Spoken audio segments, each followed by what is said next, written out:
Yeah, well, it's Talladega, so you never know what to expect here. And, we feel like we've got two pretty good race cars with the number 18 M&M's Camry on the Sprint Cup side and number 54 Monster Energy Camry on the Nationwide side. So, so far so good, just kind of making sure the cars are comfortable. It's hot out there. It's going to be slick tomorrow and slick on Sunday, getting out there in the pack and seeing what all is going to entail. But, looking forward to hopefully coming out of here with a good, clean weekend.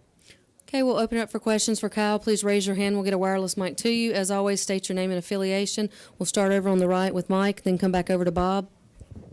Mike Hembry, Speed.com. Kyle, after practice, what's your guesstimation on Sunday as far as being able to stay together for a lap or two or three, and how you think that might impact the end of the race?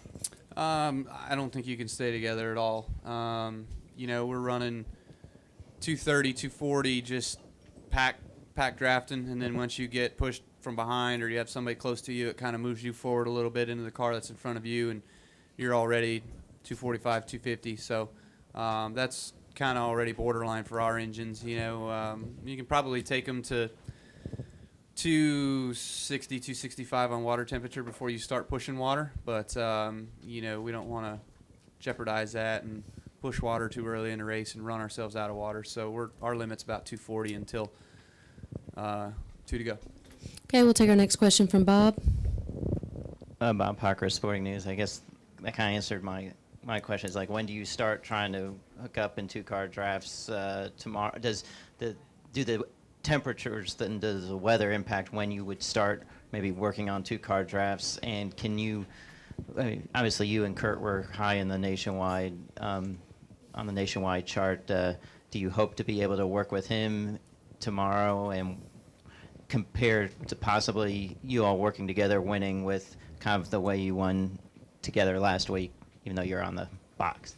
Yeah, we worked really well together in Daytona in a nationwide series. Kurt started further up front, so it took us a little while in the race to get hooked up. But once we did, we kept ourselves in the top 5, 6, 7, 8 much of the rest of the afternoon.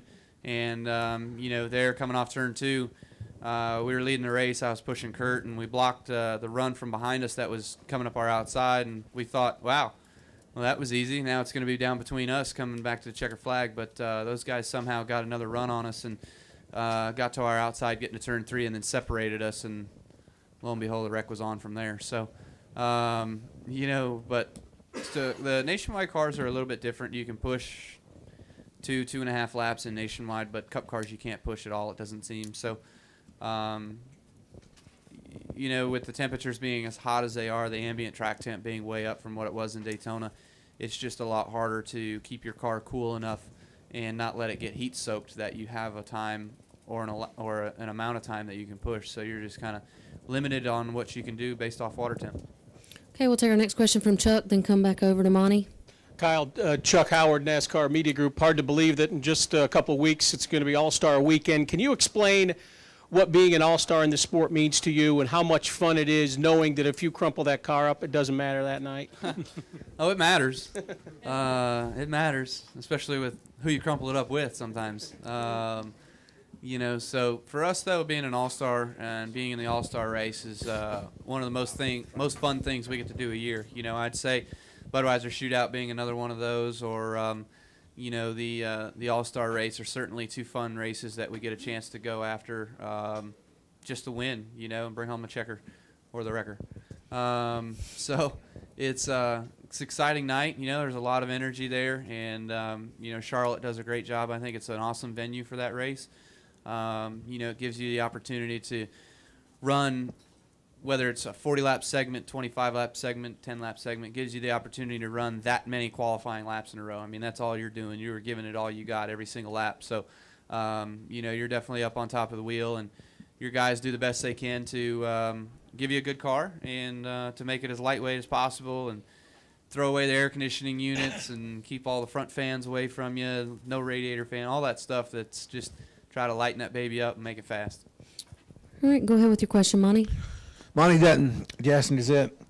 Kyle, I just wanted just to clarify this because a lot of guys have been in here today, and when you listen to what they say, they're also saying that it's very difficult to bump draft. But it sounds as if What I'm saying is the reason that it's difficult, is it only the temperature issue? There have been a lot of people who've been talking like there was sort of a turbulence issue, saying it's hard to get up the guy in front of you. Is the nature of the two series such that apart from it, that turbulence, or it's just become more difficult to bump draft, maybe even with the wider track here and all that? Well, you want me to talk Cup or Nationwide? Well, about the difference. Both, the difference. I mean, the Cup cars, they're when you're out there and you're running in a pack, you can get up, you close in on somebody, you get within quarter length of being touching their bumper, and then it kind of pushes them away. You know, where when we know we're going to tandem race, that front car is dragging the brake pedal and dragging back to you. So it's not that it's hard to hook up, it's just it's a different form. It's you know, you can get to somebody's rear bumper and not want to be there because you've got 4 cars lined up behind you pushing you. You can want to get to somebody's rear bumper and not be able to get there because you don't have anybody behind you pushing you. You actually, the closer you get, you start pushing them away. So that's kind of the effect that you're under. And some guys knowing, like, hey, you want to get to that rear bumper or the guy in front of you. He doesn't know that you want to get there. He doesn't know what your water temp is, so he's not going to back up to you.